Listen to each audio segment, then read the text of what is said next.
BRS హయాంలో విద్యుత్ ప్రాజెక్టులపై సుదీర్ఘ వాదనలు జరిగాయి.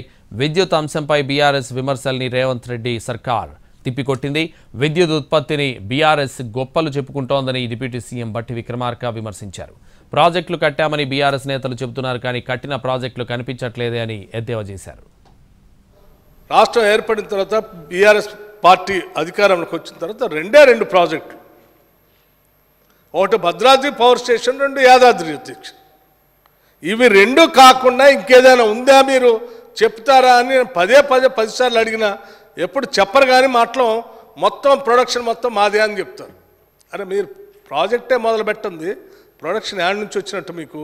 మీరు తీసుకొచ్చిన ఈ 2 ప్రాజెక్టులో భద్రాద్రి పవర్ ప్రొడక్షన్ నుంచి వచ్చింది కేవలం 1080 మెగావాట్లు మాత్రమే. అది కూడా ఈ 10 ఏళ్లలో చివరి 8.5 సంవత్సరం తర్వాత వచ్చింది అధ్యక్ష.